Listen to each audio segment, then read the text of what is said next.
अगर आप लोग को अपने बच्चे का घर पे कोई भी बच्चा है, इन्फेंट है, 1 दिन का बच्चा भी हो सकता है या 10-12 साल का बच्चा हो, अगर उसका आपको आधार कार्ड बनवाना है तो वो कैसे बनवाना है, कैसे बनेगा, कितने रुपए लगेंगे, तो ये सब मैं आपको बता दूंगा। फ़िलहाल लखनऊ में रतन स्क्वायर सबको पता है। अब तो सभी को पता है, बाहर के लोगों को भी पता चल गया है कि रतन स्क्वायर है जो मेन सेंटर है जहाँ पर जेन्युइन तरीके से आधार कार्ड वगैरह अपडेट होते हैं और बनते हैं। और वही एक ऐसा सेंटर है जहाँ पर आधार कार्ड बनते हैं, एनरोलमेंट होता है मतलब नया, ठीक है। तो फ़िलहाल आधार कार्ड अगर बच्चे का बनवाना है जिसकी उम्र आपकी 12 साल साल तक की हो, 12 साल तक की हो, तो उसके लिए आपको एनरोलमेंट कैसे करना है, तरीका पूरा मैं अभी बता दूंगा कैसे करना है। फ़िलहाल डॉक्यूमेंट्स क्या क्या चाहिए होंगे तो ये थोड़ा ध्यान दे दीजिएगा, ठीक है। डॉक्यूमेंट्स में ये चाहिए होगा, जो बच्चा होगा, बच्चा के जो बर्थ सर्टिफिकेट जो होगा, जो ओरिजिनल बर्थ सर्टिफिकेट है उसका, वो बर्थ सर्टिफिकेट चाहिए होगा, ओरिजिनल कलर्ड कॉपी। क्योंकि वो लोग उसको स्कैन करके क्यूआर कोड निकालते नहीं, जो आजकल बर्थ सर्टिफिकेट न्यू अपडेट हो गया है। तो कोशिश करिएगा कि आप खुद ही उसको प्रिंट आउट निकाल के ले जाइएगा, वरना वो लोग घंटा भर चेक करते हैं, सर्वर नहीं आ रहा, कुछ नहीं आ रहा, तो प्रॉब्लम करता है। तो कोशिश ये करिएगा उसका प्रिंट आउट जो होता है, जो वेबसाइट खुलती है, खुद ही उसका आप ले जाइएगा, ठीक है। दूसरी चीज़ जो मोस्ट इम्पॉर्टेंट है, जो भी साथ में जब फॉर्म भरते हैं आप, तो जो भी HOF में जो भी आप डालेंगे, भले वो फादर का आधार हो या मदर का आधार हो, जिसका आधार आप उसमें अटैच करेंगे उसी को भेजिएगा साथ में। ये चीज़ ध्यान रखिएगा आप, ठीक है। जिसका उसमें डिटेल भरिएगा उसी के साथ में भेजिएगा। साथ ही में बर्थ सर्टिफिकेट भी ओरिजिनल होना चाहिए, आधार भी ओरिजिनल होनी चाहिए, फ्रंट बैक की फ़ोटोकॉपी नहीं चलेगी। और साथ ही में एक काम ये भी करिएगा कि एड्रेस वगैरह जो होता है, तो ये काफ़ी लोग इसमें कंफ्यूज ये होते हैं कि एड्रेस क्या पड़ेगा, तो एड्रेस का इतना इशू नहीं होता है। वो एड्रेस के लिए वो बर्थ सर्टिफिकेट में पड़ा होता है, वो भी डाल देते हैं, या अगर आप उनसे कहो कि चेंज करने के लिए तो वो कर देते हैं। फ़िलहाल वो लोग बर्थ सर्टिफिकेट से ही उठाते हैं, ठीक है। तो कोशिश ये करिएगा कि डिटेल्स जो पूरी है वो बर्थ सर्टिफिकेट से ही डालिएगा, ठीक है, क्योंकि एड्रेस वगैरह तो बाद में भी चेंज हो जाता है। तो ये डॉक्यूमेंट्स होते हैं जो चाहिए होते हैं। प्लस एनरोलमेंट के लिए ज़ीरो फीस लगती है, कोई पैसा नहीं लगता है।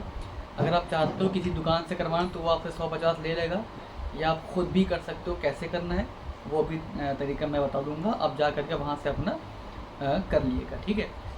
और जो स्लॉट की बात होती है, जो अपॉइंटमेंट बुकिंग की बात जो होती है, वो भी किस तरीके से होता है वो मैंने दिखाया है कि आप जिस दिन सेलेक्ट करोगे उसमें हो सकता है कि वो ना दिखाए, ठीक है। तो उसको आपको आगे बढ़ाना है, मतलब 3-4 दिन आगे बढ़ाना है, तभी वो ऑटोमेटिक उठा लेगा। ऐसा ना सोचना कि सर्वर दिक्कत कर, सर्वर दिक्कत नहीं करता है। वो आपको आगे चेंज करते रहो, चेंज करते रहो, वो आगे 4-5 दिन बाद आपको उसकी डेट दिख जाएगी, ठीक है। तो अभी आप खुद देख लोगे, उसमें मैंने चेंज करके दिखाया है। ऐसे करके डॉक्यूमेंट प्रिंट आउट निकाल के आपके बच्चे का जो होगा आधार कार्ड फ्री ऑफ कॉस्ट बन जाएगा। तो ये वेबसाइट पता है आप लोगों को, जो जिसमें हम लोग करते हैं यूआईडी वाली वेबसाइट से, ये सबको पता है, ठीक है। अब इसे करने के बाद यहाँ से आपको सिंपली ऊपर ध्यान दिएगा, न्यू आधार पे क्लिक करिएगा। मोबाइल नंबर वही पड़ेगा जो आपको रजिस्टर कराना है, ठीक है। ये आप ध्यान रखिएगा, ऐसा ना हो कि आप नंबर कोई और दे दें, ठीक है। तो नंबर आप जो देंगे वही नंबर आपका आधार कार्ड में फीड होगा, ठीक है। तो ये आपने नंबर डाला, उस पे ओटीपी आएगा, ओटीपी डालने के बाद आप इसको आगे बढ़ा देंगे, ठीक। ये मत सोचिएगा कि आप एनरोलमेंट जब होगा तो वहाँ जाके आप नंबर चेंज करा लेंगे, वो चेंज नहीं करेगा। तो अभी स्टार्टिंग में ही आप ये करिएगा, जो नंबर दिएगा सोच समझ के दिएगा, क्योंकि वो बाद में नंबर चेंज नहीं होता है, ठीक है। तो वो करने के बाद, पूरा आपको नंबर चेंज करने के बाद, ये अंदर आपको लॉगिन कर देना है। और ये अभी आपका ओटीपी, इनका 2 मिनट, ये आपका ओटीपी, ठीक है। ये ओटीपी मिल गया। अब देखिए यहाँ पर आपको ऊपर देख लिए क्या है, यहाँ पर आपको HOF में क्लिक करना है, हेड ऑफ द फैमिली, ठीक है। यहाँ ये सब चीजें ध्यान रखनी है आपको फॉर्म भरने में, वरना नॉर्मली कोई ऐसी बहुत बड़ी इसमें चीज नहीं है जो आप समझ ना पाओ, पर आपको सिर्फ भरना है, ठीक है। ये सिर्फ आपको खाली देख के भरना है, ठीक है। तो HOF पे यहाँ पर क्लिक करना है आपको। HOF में क्लिक करने के बाद ये सिंपल जो बच्चे की डेट ऑफ बर्थ होती है, वो डेट ऑफ बर्थ आपको यहाँ पर डाल देनी है, ठीक। अब डेट ऑफ बर्थ वगैरह जो भी होगी, जो बर्थ सर्टिफिकेट से आप देख के डाल लोगे। बहुत आँख खोल के धीरे धीरे काम करना, क्योंकि अगर गलत हो जाता है तो फिर पूरा नया फॉर्म भरना पड़ेगा, और सेम डिटेल्स में उस दिन का फिर फॉर्म भरेगा भी नहीं। तो कोशिश ये करना कि सही भरना, क्योंकि कोई फीस तो कटती नहीं इसमें, लेकिन फिर भी काम ज़रा आँख खोल के करना, ठीक है। यहाँ से लखनऊ सेलेक्ट करने के बाद रतन स्क्वायर सेलेक्ट कर देंगे, नेक्स्ट करेंगे। अब नेक्स्ट करने के बाद यहाँ पर सिंपली देखो, कुछ ऐसा वो नहीं है जो आपको ना पता हो। बच्चे का बर्थ सर्टिफिकेट में सब चीज़ें लिखी होंगी यहाँ पर, बच्चे का नाम, बच्चे की डेट ऑफ बर्थ, और यहाँ पर डॉक्यूमेंट सेलेक्ट करने में वो बर्थ सर्टिफिकेट का ही ऑप्शन आता है। कोशिश ये भी करना कि ईमेल आईडी भी डाल देना। वैसे मैं तो ईमेल आईडी डाल देता हूँ सबकी, जो भी होता है, ठीक है। मांग लेता हूँ ईमेल आईडी, अगर मिल जाती है तो मैं कर लेता हूँ, नहीं मिलती है तो मैं फोर्स नहीं करता, पर कोशिश करता हूँ कि ईमेल आईडी भी डाल दूँ, ठीक है। ये करने के बाद ईमेल आईडी इनकी पढ़ने के बाद, अब ये जो अब जहाँ देखिए मैंने जो बताया था कि जो बंदा जा रहा है उसी का आधार कार्ड की डिटेल्स पड़ेंगी, मतलब इनके फादर जा रहे हैं तो इनके फादर की डिटेल्स यहाँ पर सारी पड़ेंगी। जो भी उनके आधार में लिखा हुआ है एग्जैक्ट वही सब लिखा जाएगा इसमें, ठीक है। सब होता है यहाँ पर, स्पाउस, फादर, मदर, जो भी है। स्पाउस मतलब हस्बैंड वाइफ वाला जो मसला होता है वो स्पाउस होता है, ठीक है। तो अब यहाँ पर आपने ये करके डिटेल्स डाल दी, आधार नंबर, सब सिंपल चीज़ें वही डालनी है जो आपके आधार कार्ड में पड़ा हुआ है, ठीक है।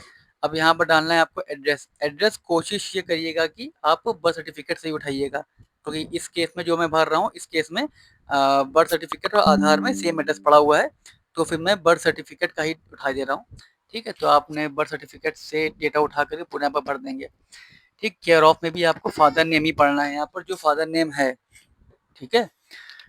तो फिर ये सब करने के बाद पूरा आपने फॉर्म भर देना है इसको, क्योंकि जहाँ तक मैं समझ पा रहा हूँ कि कोई भी इसमें कुछ ऐसा बहुत यूनिक चीज़ नहीं है जो आपको समझ ना आ रही हो, ठीक है। आधार कार्ड के हिसाब से भर लो या बर्थ सर्टिफिकेट के हिसाब से भर लो, आधार बस यहाँ पर एड्रेस सही से भरना, ठीक है। उसमें कोई इशू नहीं होता है। ये सब करने के बाद, इसको पूरा देखने के बाद आप इसको नेक्स्ट कर देंगे। नेक्स्ट करने के बाद आती है अपॉइंटमेंट की दिक्कत। अपॉइंटमेंट में ये बात बता दूं कि बहुत सी बार आप क्लिक करेंगे तो ऊपर वो लिख कर आ जाएगा सर्वर इशू या स्लॉट इशू, तो ये मत समझना कि सर्वर दिक्कत है।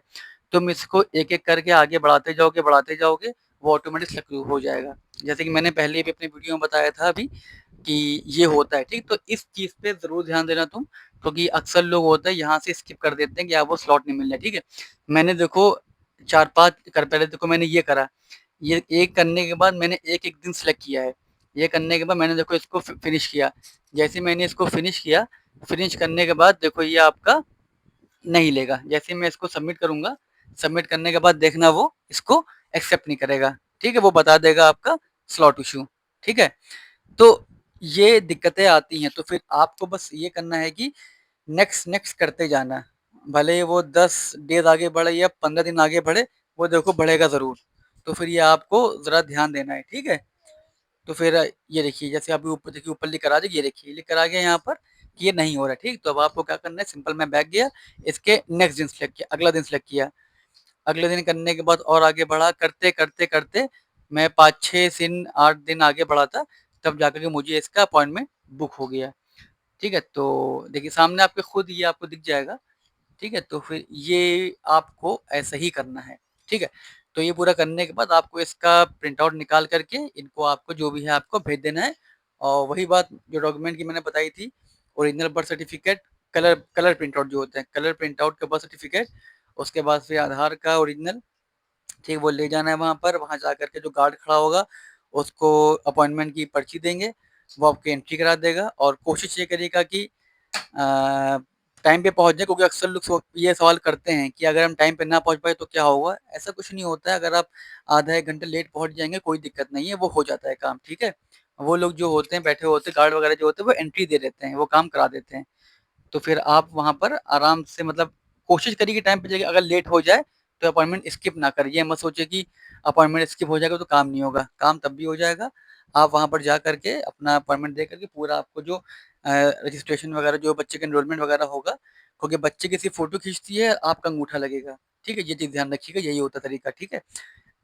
ये पूरा करने के बाद ये ऐसा प्रिंट आउट निकलता है, इसका आपको पीडीएफ निकाल करके भेज देना है, इसका प्रिंट आउट निकलेगा, ठीक। इसका प्रिंट आउट निकलने के बाद यही अंदर गार्ड को दिखाया जाता है। ये सिंपल प्रोसेस होता है, और इसमें कोई ऐसा इशू अगर आता है तो आप प्लीज़ मुझको कमेंट करें, मैं आपको बता दूँगा।